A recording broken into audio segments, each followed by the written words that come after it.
Bonjour, je m'appelle Daniel Ayot, je suis médecin-chef du service de médecine au HFR Fribourg, hôpital cantonal.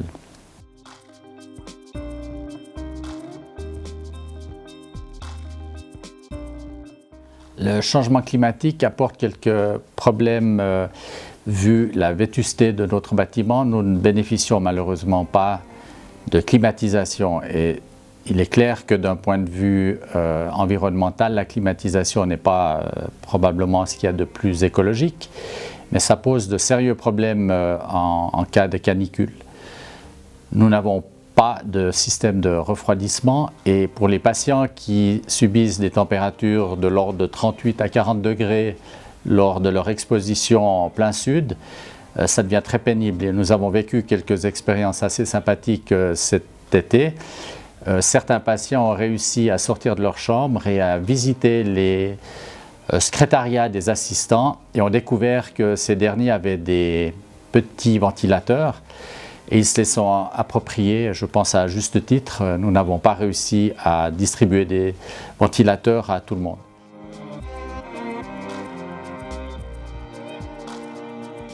Une option pour essayer de réduire la température sans devoir installer des systèmes de climatisation dans les hôpitaux serait par exemple une certaine forme de végétalisation des murs.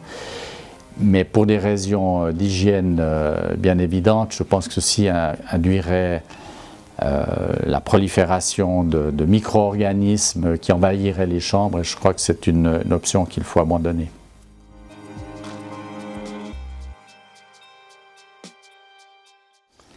Avec le vieillissement de la population, il est bien clair que la majorité de nos patients sont des patients du 3e voire du 4e âge. Il est bien clair que ces personnes sont beaucoup plus sensibles aux variations de température et particulièrement aux excès de température. Avec l'âge, la sensation de soif s'amenuise. Donc il faut stimuler les personnes âgées à s'hydrater correctement, ce qui n'est pas évident déjà à la maison. Et à l'hôpital, on a peut-être un petit avantage, les infirmières peuvent passer à heures régulières pour stimuler l'hydratation.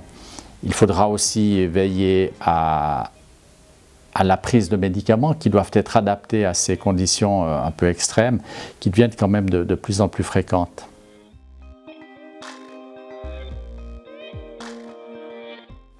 Lorsqu'on est constitué de 80% d'eau. On s'assèche avec le temps. À 60 ans, en général, la proportion d'eau représente plus que 60%. Donc les bébés sont constitués de liquide et le liquide s'évapore rapidement. Donc les bébés sont beaucoup moins protégés contre les grandes chaleurs. Donc il faut en général les surveiller de près, il faut les refroidir, il ne faut pas les couvrir. Souvent les bébés devraient vivre en pampers ou en petite culotte pour essayer de dissiper la chaleur. Le problème de la personne âgée, c'est qu'elle ne transpire plus. Le bébé transpire un peu trop. Donc on voit qu'on a une balance un petit peu inversée en fonction de l'âge.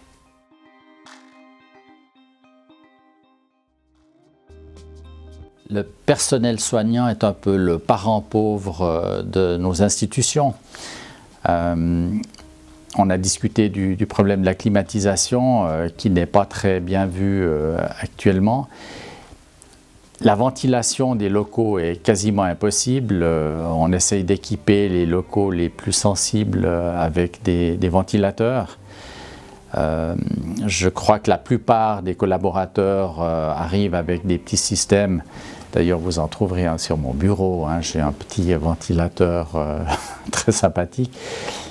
Mais ces ventilateurs consomment de l'énergie aussi. Et malheureusement, on a peu de moyens pour se protéger de la chaleur. Des pauses, peut-être des pauses un peu plus fréquentes, des périodes pour s'hydrater. Je pense que c'est une des mesures qu'on pourrait proposer. On pourrait modifier les horaires du personnel, mais les patients sont là 24 heures sur 24 et ce sont eux qui souffrent le plus dans ces chambres qui, malheureusement à Fribourg, bénéficient d'une vue extraordinaire, mais d'une exposition en plein sud aussi difficile à supporter.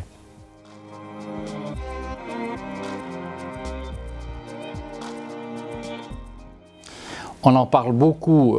Je pense que Fribourg est encore épargné par ce genre de problème, mais il est évident qu'avec la montée des températures, on voit que certains vecteurs de maladies, surtout les insectes, passent du sud et sont en train de remonter la barrière vers le nord. On a quand même un petit exemple avec certains parasites qui affectent les tiques. On voit que ce qui était limité aux zones les plus chaudes de Suisse commence à envahir un peu toutes les régions. On voit ça avec l'encéphalite verno-estivale.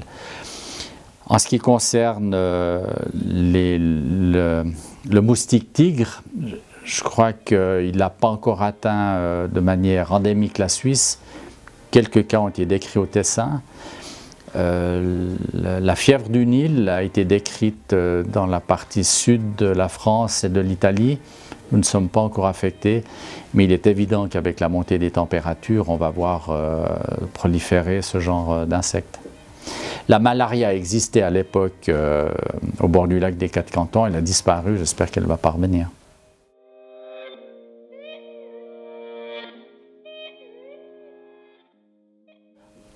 Un point intéressant, la malaria, si on parle de la malaria, c'est une maladie qui touche des centaines de millions de personnes.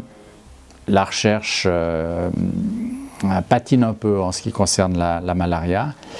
Mais à partir du moment où les États-Unis vont être affectés par la malaria qui remonte depuis le Mexique, je pense qu'on a une promesse de succès à courte échéance.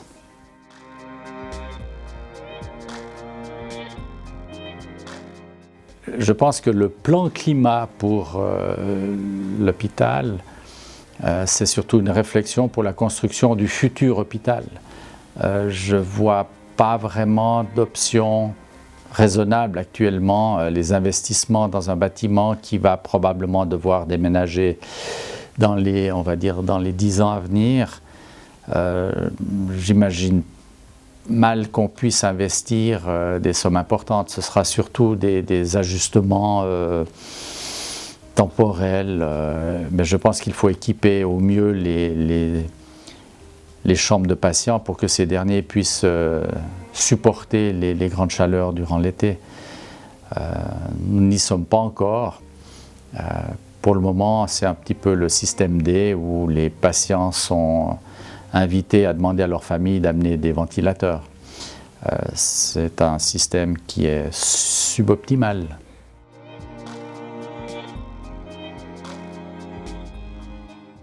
C'est un peu l'hyperthermie, mais elle va surtout affecter les personnes les plus âgées, les plus fragiles. Les personnes âgées ont un problème de transpiration, donc elles n'arrivent pas à véhiculer ou à extérioriser un excès de chaleur. Donc elles vont emmagasiner de la chaleur qui va avoir des perturbations multiples. Ce qu'on constate, c'est une augmentation de la pollution, une augmentation des allergènes. Avec l'augmentation de l'ozone, on commence à avoir des patients avec des difficultés respiratoires, de la toux. Sinon, ce sont des manifestations de déshydratation, d'hypotension, des chutes à domicile. Ce sont des signes peu spécifiques, mais que tout le monde peut bien comprendre.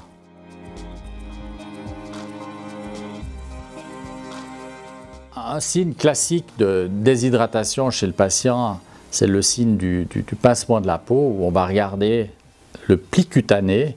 Le pli cutané disparaît rapidement. Chez une personne déshydratée par manque d'hydratation des cellules cutanées, le pli va rester en place et c'est un des signes très très simples, mais qu'on retrouve très fréquemment chez la personne âgée légèrement déshydratée.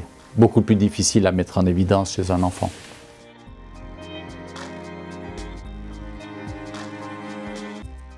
Lors des grandes chaleurs, les médecins devraient conseiller à leurs patients âgés de faire très attention à la prise médicamenteuse en ce qui concerne l'hypertension artérielle.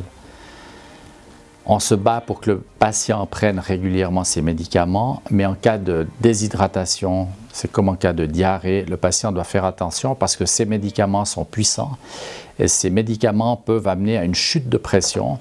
Et cette chute de pression peut avoir des conséquences dramatique, le patient peut chuter, se blesser en tombant, mais il y a un phénomène que le patient aura plus de peine à diagnostiquer, c'est la déshydratation qui va amener à une insuffisance rénale. Et celle-ci est imperceptible. Donc diminuez un peu les antihypertenseurs en cas de grande chaleur et hydratez-vous. À la limite, vous pouvez consommer un peu de sel si vous n'avez pas une grosse insuffisance cardiaque, parce que le sel va retenir un peu d'eau. Et avec les médicaments que la plupart des gens prennent, c'est une manière de contrecarrer un peu les effets assez puissants des antihypertenseurs.